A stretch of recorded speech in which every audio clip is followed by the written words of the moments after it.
Bismillahirrahmanirrahim. Assalamualaikum warahmatullahi wabarakatuh. Alhamdulillahi ala ihsani wa syukru lahu ala taufiqihi wa amtinani. Asyhadu an la ilaha illallah wahdahu la syarika lahu ta'ziman li sya'nih wa asyhadu anna Muhammadan abduhu wa rasuluhu da'ila ridwani. Allahumma salli alaihi wa ala alihi wa ashabihi wa ikhwani. Hadirin hadirat yang dirahmati Allah Subhanahu wa taala, kita masuk pada pembahasan berikutnya dari kitab Al-Kabair. Babun at-tahaddusu bil ma'siyah. Bab tentang menceritakan maksiat yang dilakukan, ya. Menceritakan maksiat yang dilakukan. Kemudian Al-Imam Muhammad bin Abdul Wahhab rahimahullah membawakan hadis. Beliau berkata, walahuma an Abi Hurairah radhiyallahu anhu marfu'an, dari sahabat Abu Hurairah dari Nabi sallallahu alaihi wasallam secara marfu', Rasulullah sallallahu alaihi wasallam bersabda, kullum ummati mu'afa ilal mujahirin, seluruh umatku mu'afa. Mu'afa maksudnya akan diberikan al-afiyah. Al-afiyah yaitu akan selamat. Itu Rasulullah berkata setiap umatku akan selamat. Di antara bentuk keselamatan akan diampuni. Ilal mujahirin, kecuali orang yang melakukan maksiat secara terang-terangan.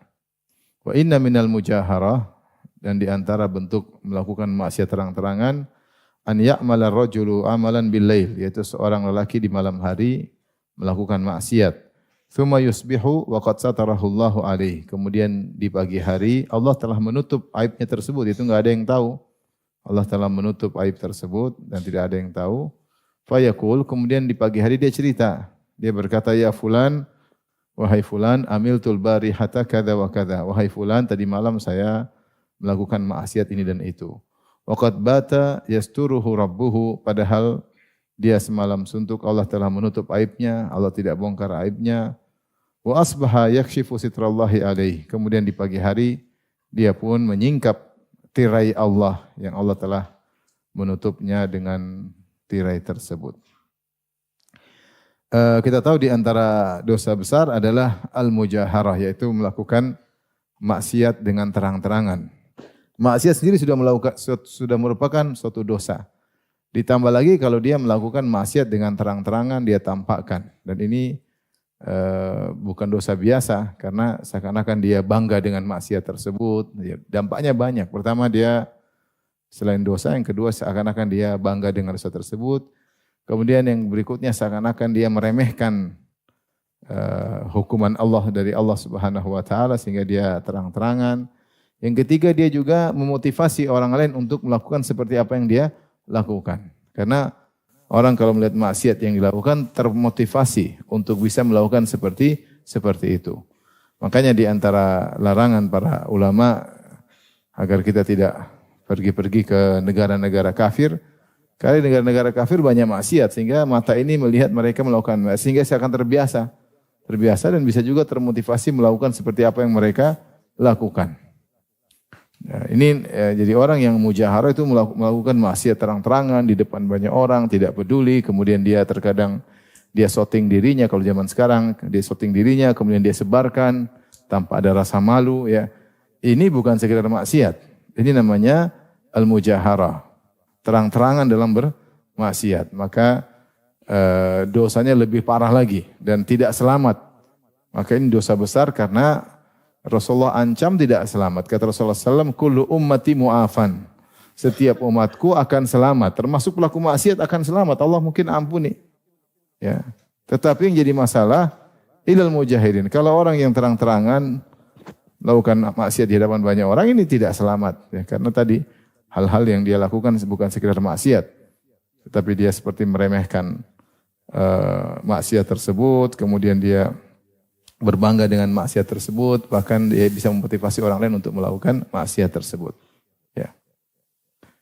Dan akhirnya maksiat tersebut menjadi hal yang biasa, apa istilah kita, normalisasi sekarang. Iya, jadi biasa. Itu istilah baru ya, normalisasi maksiat. Semua orang melakukan jadi biasa. Jadi biasa. Makanya kalau seorang sering misalnya nonton film-film luar, ya. Jadi nanti orang buka aurat biasa aja bagi dia. Karena dia sendiri sering melihat. Akhirnya terjadi maksiat tersebut jadi normalisasi dalam hatinya. Anggap itu apa? Biasa. Sampai akhirnya nanti kalau anaknya tidak hanya jalan sama orang, yang ngobrol sama orang, dia merasa biasa aja. Karena dia sering nonton, hal itu biasa. Jadi orang melihat maksiat biasa tersebar, hal yang biasa. Kemudian juga orang akhirnya lakukan maksiat sudah biasa. Udah bikin saja. Biasa aja ya. Karena sebab apa? Sebab ada mujaharah. Tapi kalau orang tidak tampak, seorang yang melakukan dia malu karena belum normalisasi. Tidak bagus ya. Normalisasi benar ya maksudnya ya. Dianggap sesuatu yang terbiasa ya.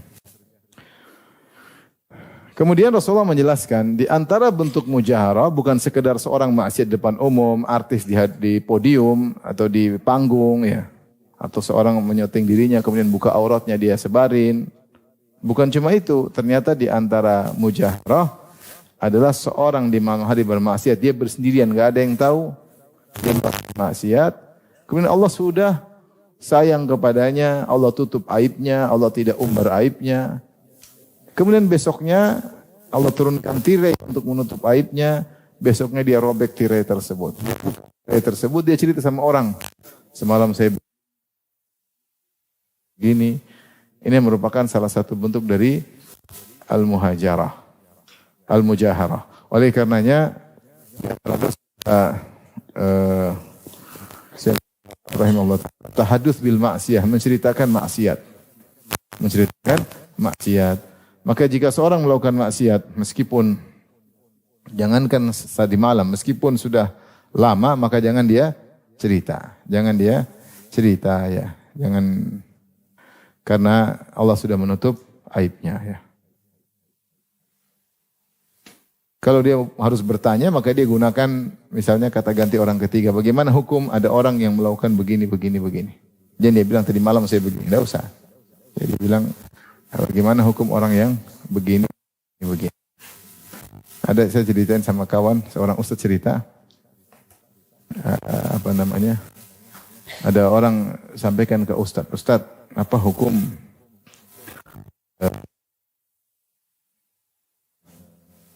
zina dengan si fulanah misalnya. Apakah mungkin diterima taubatnya? Kata ustaz tersebut, mungkin bisa. Insyaallah bisa. Kata dia, Ustaz, tapi saya tidak bisa lega kecuali saya cerita siapa yang zina tersebut. Enggak usah, yang penting Allah, insyaallah Allah ampuni. Bertobat Allah ampuni. Enggak, Ustaz saya tidak lega kecuali saya cerita. Ustaznya kepancing, ya udah. Terus siapa yang berzina? Kata dia, saya dengan si fulanah, dengan istri temannya atau siapa. Kurang ajar kata Ustaz. Allah ampuni kalau saya tidak katanya.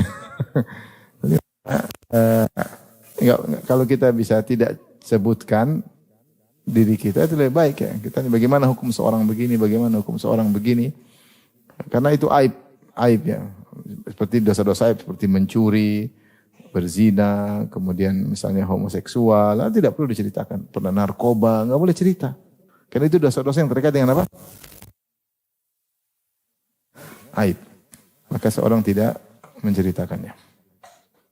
Ya. Kecuali dia cerita ada maslahat dengan cerita umum. Cerita apa? Atau maslahat yang jelas. Seperti Salman Al-Farisi bercerita tentang bagaimana perjalanan dari syirik menjadi apa? Bertauhid. Ya, seperti ini tidak jadi masalah. Ada maslahatnya. Seperti contohnya Ja'far bin Abi Thalib ketika bercerita di hadapan Raja Najasyi. Dia berkata, kunna fil jahiliyah, kami dahulu di zaman jahiliyah. Ya. Nusi'ul jiwar, kami berbuat buruk kepada tetangga. Wa na'kulul jitha, kami makan bangkai. Ya. Kemudian wa ya'kulu al-qawyu minad dha'if, yang kuat makan yang lemah. Na'budul asnam, kami menyembah berhala, kami begini. Secara umum, sampai datang seorang nabi yang kami kenal. Ya. Ini secara umum ada maslahat. Seperti mereka sama-sama tahu perbuatan maksiat yang bukan terkait dengan keburukan seperti menyembah berhala. Sahabat dalam masjid disebutkan mereka sering cerita tentang masa jahiliyah mereka. Mungkin kau dulu nyembah apa? Nyembah batu bentuk bagaimana? Mungkin akhirnya mereka tertawa di masjid dan Nabi hanya tersenyum ketika melihat mereka. Itu mereka menyebutkan tentang masalah mereka untuk syukur kepada Allah. Kita dulu seperti apa coba? Kita dulu nyembah batu, nyembah ini, nyembah anu. Ini masa lalu tapi mereka sama-sama tahu. Mereka sama-sama apa? Tahu. Maka ini seperti begini insya Allah tidak dilarang karena bukan hal yang aib dan itu hanya untuk membuat kita semakin bersyukur kepada Allah. Tapi kalau saya dulu pernah berzina, saya pernah homoseks, saya pernah nipu orang, saya pernah begini, itu ditutup, nggak boleh dicerita sama sekali. Ya. Itu aib yang buruk. Siapa yang menceritakannya, maka dia berdosa. Dia termasuk melakukan al-mujaharah, terang-terangan. Dikhawatirkan tidak diampuni oleh Allah Subhanahu wa taala. Pernah ada seorang datang pada saya. Saya dulu berzina. Saya mau cerita ini. Saya dulu berzina puluhan perempuan. Saya bilang, jangan cerita. Enggak, jangan cerita saya bilang. Dia zina sama puluhan perempuan, dia bangga. Jadi karena orang bangga dengan masa lalunya yang buruk. Enggak usah bangga. Ya. Tutup aibmu, jangan cerita. Sebenarnya orang misalnya pernah jadi bajingan, kemudian mungkin misalnya ada tato khusus menunjukkan bajingan kurang ajar, maka dia pamer-pamer, ngapain itu sudah hijrah, tutup itu tato, kecuali emang nggak sengaja kebuka. Tapi ini sengaja pamer, supaya orang tahu dia dulu bekas penjahat. Ya. Enggak, ini aib, enggak perlu. Misalnya dia, ini tato kelompok perampok ini, jangan dipakai lagi ya. Ya. Tutup aja ya. Enggak usah kita banggain maksiat yang kita lakukan. Karena kalau kita bangga-banggakan, kita cerita-cerita Allah sudah tutup aib kita. Ya, beda kalau memang semua orang udah tahu kita dulu begini-begini, ya kita perlu menjelaskan itu haram, saya sudah tinggalkan. Tapi kalau enggak ada yang tahu, enggak ada yang tahu kecuali Allah. Kita enggak boleh cerita. Siapa yang cerita, maka dia tidak selamat. Tidak selamat, berarti dia tidak dimaafkan. Dan ini hadis ini menunjukkan dua hal. Pertama, dua hal yang saling berlawanan. Pertama, menunjukkan rahmat Allah dan kasih sayang Allah. Ini dalil bahwasanya kalau orang melakukan maksiat kemudian dia tidak cerita sama orang, dia berlindung di balik tirai yang Allah turunkan kepadanya, mudah-mudahan dia selamat. Karena Rasulullah mengatakan, kullu ummati mu'afan. Seluruh umatku akan selamat. Sebaliknya menunjukkan makna lawannya, kalau dia terang-terangan, dia bongkar aibnya sendiri, maka dia tidak selamat. Jadi ini subhanallah hadis menjelaskan tentang rahmat Allah sekaligus dengan bagaimana adab Allah. Rahmat Allah, Allah sangat sayang kepada hambanya sampai hambanya melakukan maksiat, Allah pun tutup dan Allah ampuni. Ya, makanya dalam hadis ketika Allah menghisap seorang mukmin, Allah bertanya, ya, fadha alaihi kanafahu. Allah menutup dia sehingga tidak ada yang tahu. Allah hisap antara dia dengan Allah saja, tidak ada yang lain. Maka Allah bertanya, alaisa qad fa'alta kadza wa kadza yauma kadza wa kadza? Bukankah kau telah melakukan maksiat ini pada hari ini? Kata dia, benar ya Rabb. Bukankah kau telah melakukan maksiat ini pada hari ini? Kata dia, benar ya Rabb. Kata Allah, wa qad satartuha alaika fid dunya. Saya dulu pernah menutup aib ini semua kepada engkau ketika di dunia. Al yauma aghfiru lakal yaum. Aghfiruha lakal yaum. Dan hari ini aku ampuni dosa-dosamu tersebut ya. Jadi sebenarnya tutup di dunia, di akhirat Allah ampuni. Luasnya rahmat Allah Subhanahu wa taala. Siapa sih di antara kita tidak pernah bermaksiat? Ya, tatkala dia bersendirian, tatkala tidak ada yang tahu, tatkala jauh dari keluarganya, tatkala jauh dari anaknya ya. Tatkala dia sedang bersafar ke luar negeri, sangat mudah orang dibisikin oleh syaitan kemudian terdominasi oleh maksiat, oleh hawa nafsunya.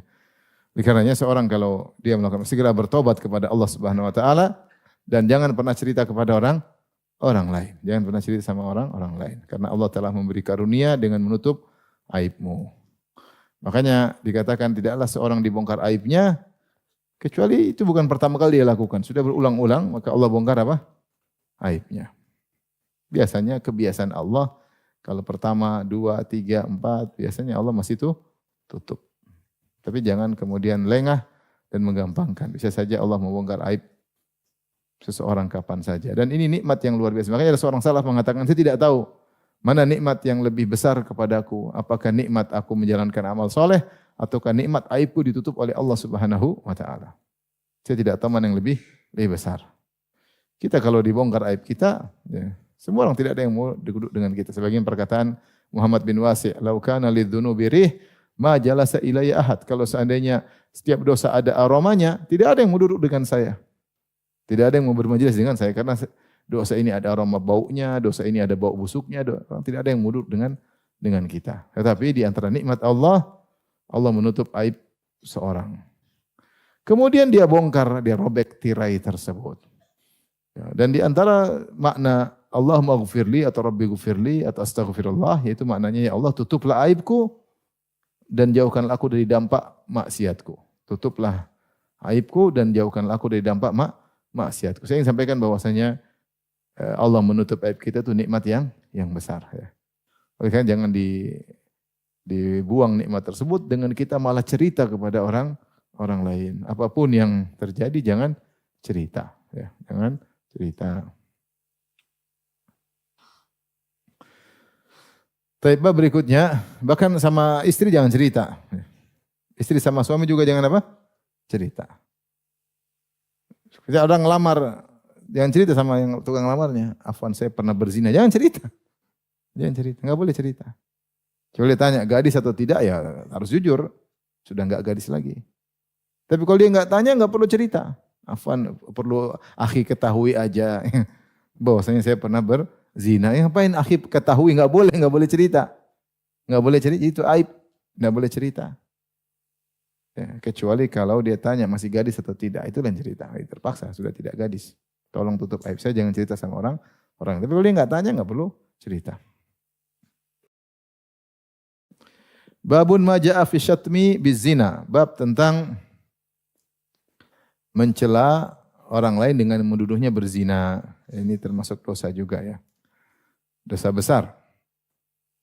An Abi Hurairah radhiyallahu anhu marfu'an, dari Abu Hurairah secara marfu', itu dari Nabi sallallahu alaihi wasallam, Rasulullah SAW bersabda, "Man qadhafa mamlukahu bizina yuqamu alaihi al-haddu yaumal qiyamah illa an yakuna kama qala." Siapa yang menuduh budak yang dia miliki dengan zina, dia marah, dia bilang sama budak, dasar budak pezina, dasar budak wanita pezina, dia tuduh budaknya lelaki atau perempuan dengan zina, budak lelaki atau budak wanitanya, maka kalau tidak benar tuduhan tersebut, majikannya, pemilik budak tersebut yang menuduh akan ditegakkan hukum had pada hari kiamat kelak. Kecuali yang dia tuduhkan itu benar ya. Kita tahu di antara dosa besar adalah qadful mu'minatil muhsanatil ghafilat ya. Innal ladzina yarmunal muhsanatil ghafilatil mu'minati lu'inu fid dunya wal akhirah wa lahum adzabun azim. Sungguhnya orang-orang yang menuduh-nuduh wanita yang baik-baik, wanita mukminat, maka dilaknat di dunia dan akhirat. Dan kalau dia menuduh zina, dia harus mendatangkan saksi. Kalau enggak, dia akan dicambuk. Dicambuk. Tapi lain halnya kalau majikan menuduh budaknya sendiri, karena budak milik dia. Zaman dulu ada budak ya, dan budak tersebut bisa dia jual belikan ya. Kemudian kalau dia nuduh budak miliknya sendiri, bosnya budak itu berzina, apakah dia harus datangkan saksi, 4 saksi, kalau tidak dia dihukum had? Tentunya ini tidak berlaku. Ini berlaku kalau antara merdeka dengan merdeka. Kalau majikan sama budaknya enggak berlaku. Oleh karenanya Nabi berkata, memang dia nuduh budaknya tanpa bukti, dia tidak akan ditegakkan hukum had di dunia karena itu budaknya sendiri. Tapi dia akan ditegakkan hukum had di mana? Di akhirat. Kenapa bisa demikian? Karena di akhirat semuanya sama, enggak ada budak, enggak ada merdeka. Enggak ada raja, enggak ada rakyat, semua sama di hadapan Allah Subhanahu wa taala. Semua atribut-atribut lepas ketika itu. Raja-raja yang hebat pun tidak berani menunjukkan atributnya. Makanya Allah berkata ketika hari kiamat, Allah Subhanahu wa taala berkata, "Anal Malik, ana Dayyan, aina mulukul ard?" Saya adalah raja dan saya adalah maha pemberi balasan. Mana raja-raja dunia? Mana raja-raja dunia? Tidak ada yang berani menampakkan batang hidungnya, semua ketakutan, tunduk ketakutan.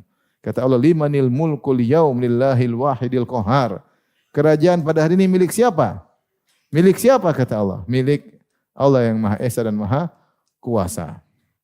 Maka budak dan majikan sama saja nanti akan disidang oleh Allah. Bos anak buah, majikan pembantu, semua sama. Semua sama. Akan dihadapkan wa kulluhum atihi yaumal qiyamati abda. Semuanya akan datang pada hari kiamat sebagai hamba. Jadi jangan terpedaya dengan atribut-atribut yang kita miliki mentang-mentang. Kemudian kita nuduh orang-orang rendahan ya.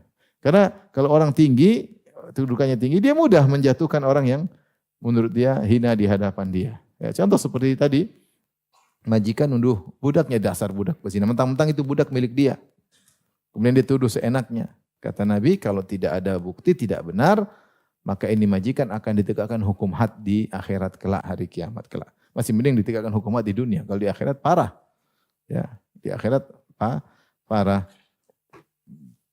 Maka hati-hati, biasanya zalim itu, kezaliman terjadi dari orang yang atasan kepada orang yang dianggap sepele. Seorang majikan ngomong sama anak buahnya, sama pembantunya, ngomong yang seenak dia aja, karena mentang-mentang dia yang gaji, mentang-mentang pembantu tersebut butuh dengan dia ngomong seenaknya dengan supirnya, dengan kata-kata kasar, dia hina supirnya, dia hina pembantunya, dia hina anak buahnya, dia hina misalnya penjaganya, satpamnya. Itu mudah, kepancing dia untuk mudah menzalimi. Dia lupa bosnya, dia ini juga manusia. Pembantu dia juga manusia, supir dia juga manusia, satpam rumahnya juga apa? Manusia, pegawai dia juga manusia, sama-sama Bani Adam. Tapi karena strata yang tinggi, sementara mereka kerja sama dia lupa ya. Maka Rasulullah menyebutkan dalam hadis bagaimana pembantu-pembantu adalah ya, ikhwanukum, saudara-saudara kalian. Sampai Rasulullah menganjurkan hendaknya para budak, para pembantu makan dari makan yang kalian makan. Kalau bisa berpakaian dengan berpakaian yang kalian punya. Itu sunnahnya demikian, lebih baik demikian. Ya. Hati-hati, jadi kezaliman itu sangat mudah. Seperti ini, majikan dengan mudahnya menuduh budaknya macam-macam. Tidak ada hal yang menghalangi dia untuk menjelek-jelekan budaknya. Tapi ingat ada hari kiamat,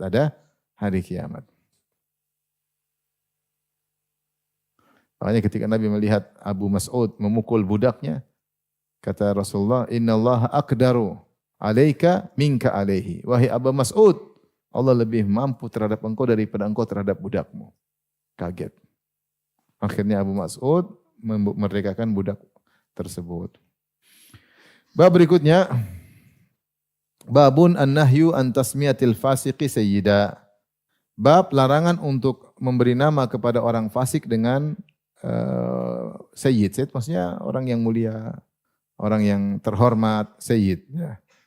Sayyid fulan, kalau kita yang terhormat, yang mulia sama. Terhormat, yang mulia, yang itu namanya istilah sayyid. Ya. Ini orang fasik jangan panggil sayyid. Ya. Fasik dipanggil sayyid. Ini dia tidak sesuai dengan kedudukannya. Dia fasik, ngapain kita muliakan dia? Dia fasik. Fasik maksudnya apa? Fasik maksudnya orang yang melakukan dosa besar. Ya. Melakukan dosa besar. Dan fasik ini bisa dua. Ada fasik dari kaum mukminin atau fasik dari orang munafik. Ya. Jadi kalau fasik orang munafik sampai pada tingkat kekufuran. Ya. Maka jangan muliakan. Dengan manggilnya sebagai sayyid. Dilarang oleh Nabi SAW. An Buraidah radhiyallahu anhu marfu'an, dari Buraidah radhiyallahu anhu secara marfu', qala, beliau berkata, qala Rasulullah SAW bersabda, la taqulu lil munafiqi sayyid. Jangan kalian berkata kepada orang munafik sayyid. Fa innahu iyyaku sayyidan faqad askhattum rabbakum. Sungguhnya kalau dia adalah sayyid, tentu kalian telah membuat Rabb kalian murka. Rawahu Abu Dawud bi sanadin sahih. Diriwayatkan Imam Abu Dawud dengan sanad yang sahih. Artinya kalau orang terkenal melakukan kezaliman, fasik, mujrim, menzalimi orang, suka dusta, jangan kita muliakan dia, enggak boleh. Ya. Orang ini terkenal dengan keburukan, semua orang tahu orang ini buruk, maka jangan muliakan dia. Ya, karena kalau dia diberi lakop, diberi gelar yang mulia, yang terhormat, gelar-gelar yang luar biasa, ya. Maka dia akan terus melakukan kezaliman tersebut. Dia terus melakukan kezaliman. Dia bangga melakukan kezaliman tersebut. Dan ini membuat Allah murka. Bagaimana orang yang melanggar aturan-aturan Allah, yang meninggalkan syariat Allah, yang melakukan dosa-dosa, kemudian kita malah muliakan. Maka ini bentuk secara tidak langsung penentangan terhadap Allah. Ini orang Allah hinakan, kau malah muliakan. Bukankah orang terkenal dengan keburukan dihinakan oleh Allah? Dihinakan, tapi kau malah memuliakan. Maka ini berbahaya. Maka Rasulullah mengatakan, jangan kau berkata kepada orang munafik, sayyid ya. Maka segala kata-kata yang kemudian membuat kita memuliakan orang-orang yang buruk di mata Allah, maka hati-hati ya. Ada orang kafir datang kemudian kita muliakan luar biasa, kita seakan-akan dia orang hebat. Nah, orang nanti ketika dia dimuliakan, padahal orang penyebar kesyirikan, penyebar kemaksiatan, kemudian kita muliakan, akhirnya banyak orang yang terpesona, akhirnya ikut-ikutan. Enggak usah, ya sudah. Ngapain kita kemudian muliakan ya. Ya udah kalau dia sebagai manusia, tapi tidak perlu kita beri gelar-gelar yang terhormat, yang ini, yang anu, yang ini, yang anu, yang ini. Ngapain? Apalagi orang yang menyuruh kepada kekufuran. Ada yang menyuruh kepada kufuran, yang mengatakan homoseksual halal. Kemudian kita malah yang mulia, yang mulia, yang mulia. Gimana di hadapan Allah? Ini orang penyuruh kepada kesyirikan. Orang penebar kesyirikan. Orang ini pembela golongan homoseks. Kemudian kita malah yang mulia berbangga-bangga dengan dia. Ini hal yang tidak tepat. Ya, karena orang yang melakukan perbuatan-perbuatan yang Allah benci malah kita muliakan. Maka kata Nabi SAW, faqad askhattum rabbakum. Sungguh kalian telah membuat murka Rabb kalian. Karena harusnya dihinakan malah kalian muliakan ya. Banyak, bayangkan kalau ada tukang misalnya, saya gampang misalnya ada tukang maksiat, taruhlah. Tukang penyanyi dangdut kemudian pakai baju-baju yang terbuka. Kemudian kita muliakan, silakan yang mulia, yang mulia. Kayak kita lagi iklan maksiat, ya enggak? Kita iklan maksiat karena kita memuliakan dia dengan maksiatnya. Sekarang kita melegalkan maksiat tersebut, harusnya enggak usah dia tukang maksiat. Ngapain kita muliakannya? Malah kita bangga-banggakan. Nah ini membuat Allah murka. Kenapa orang ini fasik, terkenal dengan maksiat yang dia lakukan. Terang-terangan dia lakukan. Terang-terangan dia umbar auratnya, terang-terangan dia bermaksiat, kemudian kita muliakan. Ya, jangan. Baik, kita lanjutkan. Bab berikutnya, babun an-nahyu anil halfi bil amanah. Bab larangan bersumpah dengan amanah. Bersumpah dengan amanah. Kita tahu bahwasanya di antara sumpah yang dibolehkan adalah bersumpah dengan nama Allah ya, atau dengan sifat-sifat Allah Subhanahu wa taala ya. Kita bersumpah demi Allah wa rabbil Ka'bah ya. Ini kita bersumpah dengan nama Allah, atau kita bersumpah misalnya dengan firman Allah ya. Seperti orang bersumpah dengan Al-Qur'an, karena Al-Qur'an adalah firman Allah ya. Namun kita enggak boleh bersumpah dengan selain Allah. Selain dengan nama Allah, selain dengan sifat Allah, enggak boleh. Seperti kita bersumpah dengan amanah, demi amanah. Amanah tentu baik, tapi enggak boleh. Karena amanah bukan Allah Subhanahu wa taala. Dia salah satu syariat Allah Subhanahu wa taala, perkara yang baik, tapi enggak boleh kita bersumpah dengan amanah. Adapun Allah bersumpah dengan siapa yang Allah kehendaki, dengan apa yang Allah kehendaki. Bersumpah dengan matahari, dengan rembulan, dengan siang, dengan malam, bersumpah dengan umur Nabi SAW, terserah Allah. Tapi kalau manusia tidak boleh bersumpah kecuali dengan Allah Subhanahu wa taala. Rasulullah bersabda dari Buraidah radhiyallahu anhu secara marfu, "Man halafa bil amanati falaysa minna." Siapa yang bersumpah dengan amanah, yaitu demi amanah, aku akan memperjuangkan hal ini demi amanah, aku akan begini. Tidak boleh, harusnya bilang demi Allah. Maksud dia baik, tapi tidak boleh. Ini syirik dalam lafal. Rawahu Abu Daud bisanadin sahih. Hadis riwayat Abu Daud dengan sanad yang sahih. Makanya Rasulullah SAW bersabda, "Man kana halifan falyahlif billah." Siapa yang bersumpah, hendaknya dia bersumpah dengan Allah, nama Allah Subhanahu wa taala. Dalam hadis yang lain Rasulullah tegaskan, "Man halafa bi ghairillah faqad kafar au asyrak." Siapa yang bersumpah dengan nama selain Allah, maka dia telah kufur atau dia telah syirik. Ya. Di antara selain Allah adalah bersumpah dengan amanah. Tidak boleh kita bersumpah demi amanah. Demi misalnya tumpah darah. Misalnya demi orang tua, demi kakek, demi nenek moyang. Ini semua nggak boleh. Ini semua makhluk. Nggak boleh. Bersumpah dengan nama Allah. Demi Allah. Rasulullah bersabda, La tahlifu bi abaikum wala ummahatikum. Faman kana halifan falyahlif billah. Janganlah kalian bersumpah dengan nama-nama bapak-bapak kalian ataupun nama ibu-ibu kalian. Siapa yang bersumpah makanya bersumpah dengan nama Allah. Yang bilang demi bapakku bersumpah, demi ibuku, demi nenekku, demi mbahku, ini enggak boleh. Demi moyangku, enggak boleh. Ya, kita semua mengagungkan nenek moyang kita semua mencintai orang tua kita, tapi tidak boleh kita bersumpah demi abi, demi ayah, enggak boleh. Sumpah harus dengan nama Allah. Karena ini syirik. Makanya Rasulullah mengatakan, man halafa bi ghairillah, siapa yang bersumpah dengan nama selain Allah, faqad kafara au asyrak, dia telah kafir atau dia telah syirik. Seperti di antaranya bersumpah dengan amanah. Maka tidak boleh demi negeri, demi bangsa, demi tumpah darah, demi nenek moyang, demi tradisi, dengan niatnya untuk sumpah. Ya, beda kalau demi maksudnya untuk. Ya. Kalau untuk beda.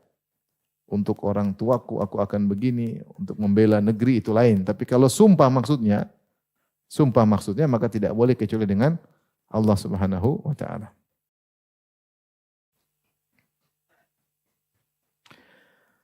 Baik, bab berikutnya babun an-nahyu anil half bimillatin ghairi Islam. Bab larangan bersumpah dengan agama selain Islam. Maksudnya dia mengatakan kalau saya bohong saya Yahudi misalnya gitu. Benar ini, kalau saya bohong saya Nasrani. Kalau saya bohong saya ateis misalnya. Ini enggak boleh seperti ini. Dia maksudnya baik dia untuk menekankan, tapi enggak boleh. Enggak boleh. Karena orang yang mengatakan demikian, dia kayak menganggap agama lain tuh ada nilainya gitu, atau dia menganggap agama Islam tuh dia kok berani dia ngomong gitu, kalau saya bohong saya Yahudi. Ngapain ya? Yahudi, Nasrani, agama Islam tidak diterima oleh Allah. Ya.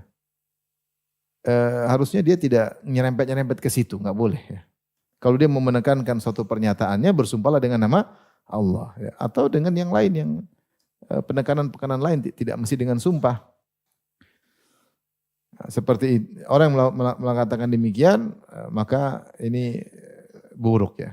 An Abi Zaid radhiyallahu taala anhu qala, dari Abu Zaid radhiyallahu anhu, sahabat yang mulia, beliau berkata qala Rasulullah sallallahu alaihi wasallam bersabda, man halafa bi millatin ghairil Islam kadziban muta'ammidan fahuwa kama qala akhrajahu.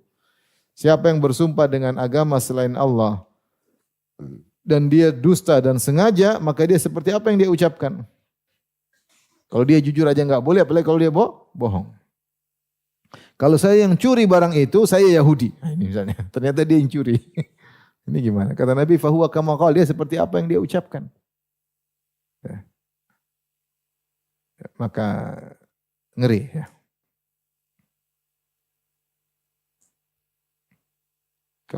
Kalau saya begini, maka saya Yahudi atau saya Nasrani atau saya Majusi.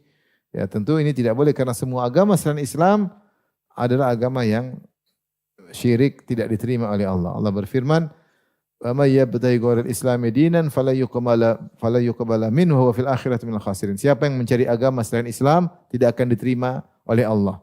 Dan dia pada hari kiamat kelak termasuk orang-orang yang merugi ya. Innad dina 'indallahi al-Islam. Agama yang benar cuma agama Islam. Rasulullah SAW bersabda Sahih Muslim, beliau berkata, siapa yang mendengar tentangku Yahudi atau Nasrani, thumma lam yu'min billadzi ursiltu bihi illa kana min ahlin nar. Ya. Siapa yang mendengar tentang aku, Yahudi atau Nasrani, kemudian dia tidak beriman, thumma mata wa lam yu'min billadzi ursiltu bihi illa min ahlin nar. Kemudian dia meninggal dalam kondisi tidak beriman terhadap apa yang aku bawa, maka dia termasuk penghuni neraka jahanam. Semua agama, kalau penganut agama manapun, kalau sudah dengar tentang Nabi, kemudian dia tidak beriman, maka masuk neraka jahanam. Karena semua agama tidak benar. Yang agama tauhid satu-satunya cuma agama Islam.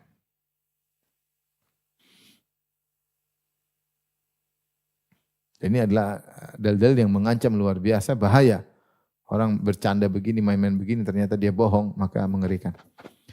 Hadis berikutnya wa an Buraidah radhiyallahu anhu qala qala Rasulullah sallallahu alaihi wasallam.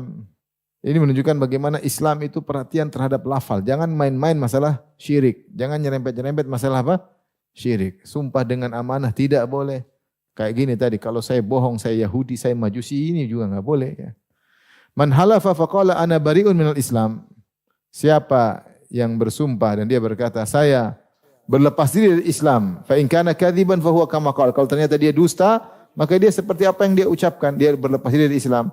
Wa in kana shadiqan falan yarji' al-Islam saliman. Kalau dia ternyata jujur, dia tidak akan kembali kepada Islam dengan selamat. Yaitu ada kekurangan dalam Islamnya. Karena kalau Islamnya sempurna, dia enggak akan ngomong begitu. Dia enggak akan ngomong saya kalau bohong meskipun dia jujur. Saya kalau bohong saya Yahudi. Dia enggak akan ngomong begitu. Dia tahu buruknya Yahudiyah, buruknya Nasraniyah, buruknya agama lain. Kemudian dia ngomong begitu berarti dia kayaknya meremehkan Islam. Kalaupun ternyata dia jujur, kata Nabi, wa in kana shadiqan, kalau dia jujur atas sumpahnya tadi, falan yarji ilal islami saliman. Dia tidak akan kembali lagi dalam Islam seperti selamat seperti sedia kala. Karena ada masalah dalam apa? Akidahnya. Orang yang mengagungkan Islam tidak akan ngomong seperti itu. Rawahu Abu Dawud ya.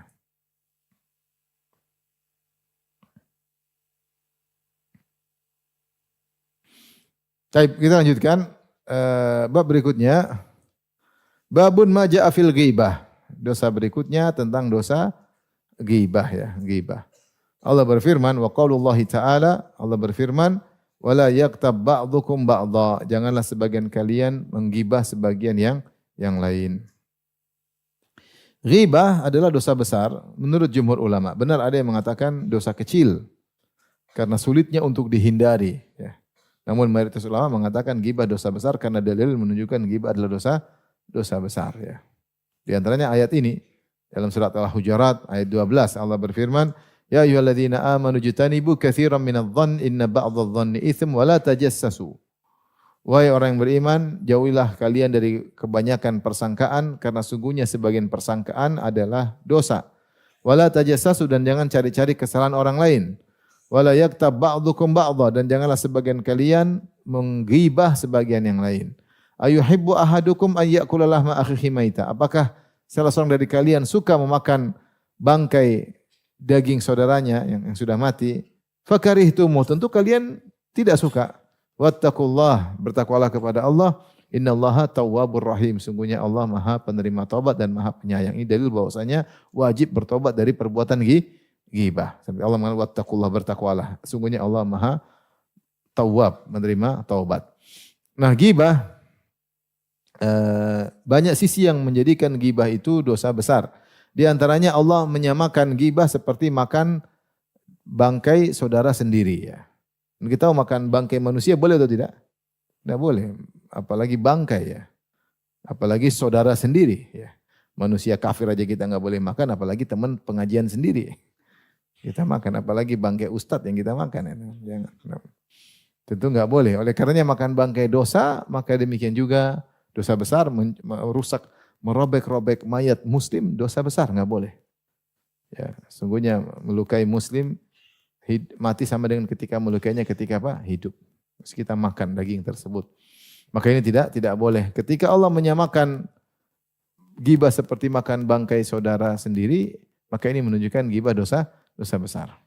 Adapun disamakan dengan bangkai karena ghibah itu kita menceritakan keburukan orang lain dan dia tidak di hadapan kita. Kalau di hadapan kita namanya maki-maki, paham? Ya, maki-maki.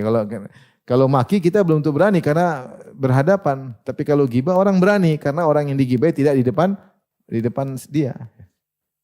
Kalau depan silakan, maki juga enggak boleh. Cuma dia ada konsekuensinya, mungkin dia marah, mungkin dia ngamuk, mungkin dia bantah. Beda kalau yang dia caci ini tidak di hadapan dia. Sehingga seperti orang mati yang tidak bisa bela diri. Dijatuhkan dia tidak bisa bela diri karena yang digibahi ini tidak di depan dia. Adapun kalau depan dia akan bisa bela diri, dia akan bisa balik membantah, bisa mungkin berkelahi. Maka disamakan seperti makan bangkai orang yang sudah mati. Makanya disebut ghibah.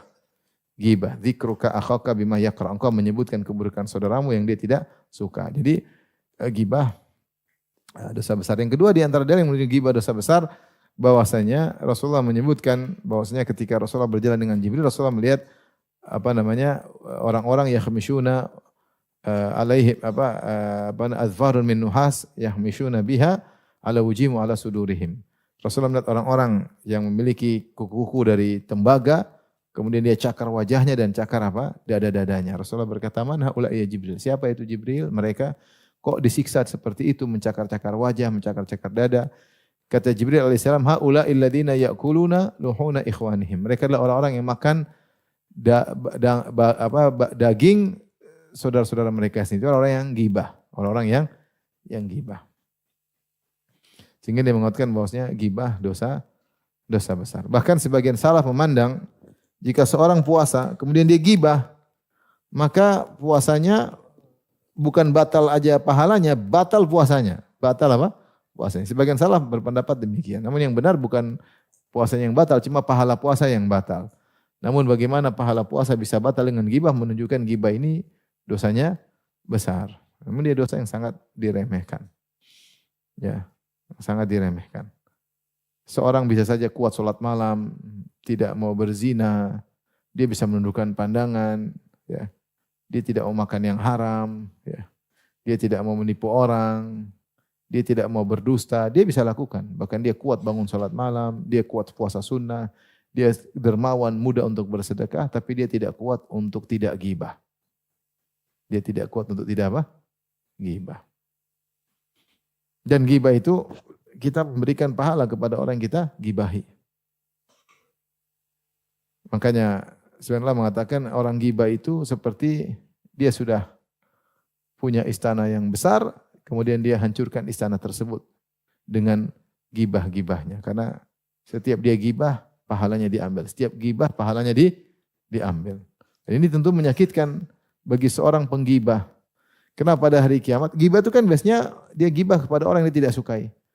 Ternyata hari kiamat kelak dia bertemu dengan orang yang dia tidak sukai tadi, ternyata orang yang tidak disukai tadi ngambil pahala dia. Kenapa? Karena telah dia gibahi ketika di dunia. Biasanya yang saya omongin benar kok. Lah itu yang benar itu namanya gibah. Kalau enggak benar namanya buhtan. Kata Rasulullah, "Atadruna mal ghibah?" Tahukah kalian apa itu ghibah? Sahabat berkata, "Allah wa Rasulullah alam." Allah Rasulullah mengetahui. Kata Nabi, "Dzikruka akhaka bima yakrah." Engkau menyebutkan suatu yang buruk tentang saudaramu yang dia tidak suka diceritakan. Kata sahabat, "In kana fi akhi ma aqul." Kalau yang aku sampaikan tentang saudaraku ternyata benar adanya, kata Rasulullah, "Faqad iktabtahu." Itulah ghibah. Wa illa faqad bahattahu. Kalau ternyata yang kau sampaikan tidak benar, maka kau ghibah plus dusta. Jadi sebagian orang terkadang dia termotivasi untuk ghibah, dia berkata, "Ini benar kok, saya enggak bohong." Ya itulah ghibah. Kita punya aturan dalam bersosial dengan sesama kaum muslimin. Tidak boleh kita menggibahi, kecuali ada maslahat. Mau kita diskusikan orang ini apa yang kita lakukan sama dia, ataupun kita cerita ke sana ke sini tanpa ada tujuan. Ya, yang jelas hanya sekedar untuk memuaskan hawa nafsu, menceritakan kejelekan orang, jadi bumbu majelis.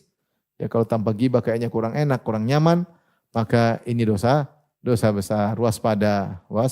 Waspada. Adapun sebagian ulama mengatakan ghibah dosa kecil karena sulit dihindari, maka pendapat tersebut tidak kuat. Bukan berarti dosanya tersebar kemudian jadi dosa kecil. Banyak dosa tersebar, banyak. Tapi tidak bisa dijadikan dosa kecil. Riba tersebar enggak? Tersebar menjadi dosa kecil kan enggak. Zina tersebar juga tidak jadi dosa kecil. Buka aurat di sana sini tersebar juga tidak menjadikan dia statusnya menjadi dosa apa? Kecil. Taib, kemudian kita lanjutkan. Qala rahimahullahu ta'ala, maka Imam Muhammad Wahab rahimahullah membawakan hadis yang panjang tentang bahayanya ghibah. Banyak hadis, salah satunya hadis yang pertama ini kita baca. An Abi Bakrah radhiyallahu anhu anna Rasulullah sallallahu alaihi wasallam qala fi khutbatihi yauman nahar. Dari Abu Bakar radhiyallahu anhu bahwasanya Rasulullah sallallahu alaihi wasallam berkata ketika khutbahnya di hari nahar, itu ketika haji. Yauman nahar tanggal berapa itu? 10 Dzulhijjah. Sebelumnya hari Arafah tanggal berapa? 9 Dzulhijjah. Setelahnya hari Arafah 11, 12, 13 di hari Arafah. Hari apa? Tasyrik, hari tasyrik. Ketika hari nahar Rasulullah berkhutbah dan disebutkan ketika Rasulullah berhaji Rasulullah berkhutbah dalam beberapa tempat. Di antaranya ketika hari Arafah Rasulullah berkhutbah. Ketika hari nahar juga Rasulullah berkhutbah. Ketika di tengah-tengah hari tasyrik Rasulullah SAW juga berkhutbah. Ya, Rasulullah sering kasih nasihat ketika haji.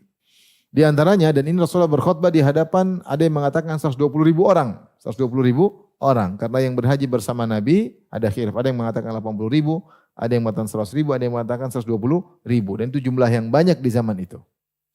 Zaman itu di mana manusia cuma masih sedikit. Maka Rasulullah berkata, ayu syahrin hadha. Tahu kalian ini bulan apa? Fasakatna hatta dhonanna annahu sayusammihi bi ghairi ismihi. Kami bingung, Rasulullah tanya, bulan apa ya? Kita sama-sama tahu ini bulan Dzulhijjah. Para sahabat bingung, para sahabat diam. Masa Rasulullah enggak tahu, mau jawab bagaimana? Kami diam. Kami khawatir Rasulullah merubah namanya. Jangan-jangan namanya beda. Ayo syahrin hadza. Tahu enggak bulan apa ini? Diam aja, padahal semua tahu. Rasulullah berkata, alaisa Dzulhijjah? Bukankah ini bulan Dzulhijjah? Qulna bala, tentu ya Rasulullah. Ya sama-sama tahu.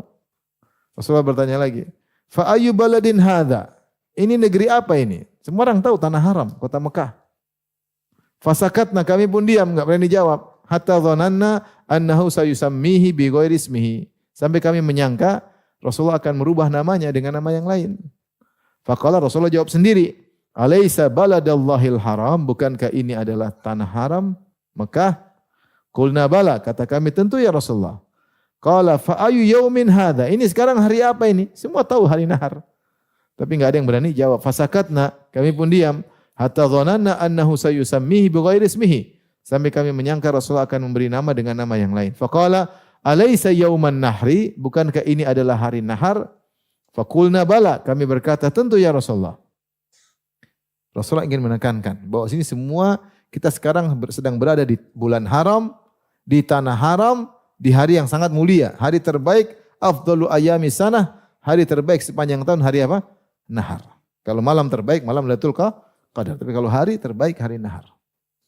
Di bulan haram, di tanah haram. Maka Rasulullah berkata, fa inna dima'akum wa amwalakum wa aradakum alaikum haram ka hurmati yaumikum hadza fi syahrikum hadza fi baladikum hadza. Sungguhnya darah kalian haram, tidak boleh kalian tumpahkan, harta kalian haram, tidak boleh kalian ambil, rampas harta orang. Wa aradakum alaikum haram, dan harga diri kalian juga haram, tidak boleh dijatuhkan. Sebagaimana kehormatan hari ini, sebagaimana haramnya hari ini, sebagaimana haramnya bulan ini, bulan haram, bulan Dzulhijjah, dan sebagaimana haramnya tanah Mekah. Ya, sebagaimana haramnya tanah Mekah. Ini menjadi perhatian di sini. Rasulullah mengatakan, ingat yang diharamkan untuk dilanggar bukan cuma darah, bukan cuma harta, harga diri pun tidak boleh dilanggar. Kebanyakan orang kalau suruh numpahkan darah tidak berani, atau nyuri harta orang tidak berani, tapi kalau melanggar harga diri orang berani. Menggibah, menjatuhkan, meremehkan, merendahkan. Kemudian kata Rasulullah SAW, wasatalqauna rabbakum fayas'alukum an a'malikum. Kalian akan bertemu dengan Rabb kalian dan dia akan bertanya tentang amalan kalian. Ini perhatian bagi kita semua. Kita akan bertemu dengan Allah dengan amal yang kita lakukan. Maka seorang jika ingin beramal, dia pikir dulu, ridhokah dia bertemu Allah dengan bawa amal ini? Kalau dia ridho, lakukan. Kalau enggak, berhenti. Alaf tarji'u ba'di kuffaran yadri'u ba'dukum riqaba ba'd. Janganlah setelah sepeninggalku kalian balik menjadi kafir, saling membunuh di antara kalian. Ala falyuballighis syahidu minkumul ghaib. Hendaknya yang hadir menyampaikan kepada yang tidak hadir. Ya, ini dalil bahwasanya ilmu disebarkan. Seorang untuk ilmu untuk perbaiki dirinya sendiri dan untuk menyampaikan kepada orang lain, ya.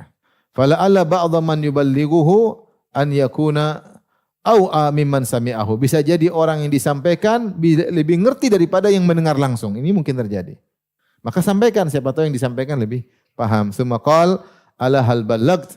Tidakkah aku telah menyampaikan wahai kalian? Qulna na'am, ya engkau telah menyampaikan. Qala Allahumma syhad, ya Allah saksikanlah. Qala thalathan, Rasulullah begini, Allahumma syhad. Allahumma syhad. Allahumma, ya Allah persaksikan karena mereka telah mengaku aku telah menyampaikan seluruh amanah.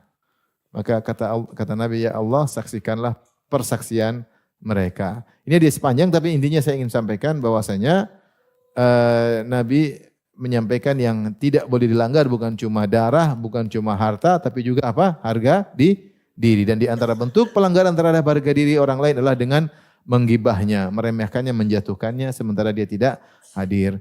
Demikian saja kajian kita. Insyaallah kita lanjutkan pada kesempatan ini masih tentang bab ghibah. Insyaallah pekan depan ada pengajian. Tapi demikian saja kajian kita. Wabillahi taufiq. Assalamualaikum warahmatullahi wabarakatuh.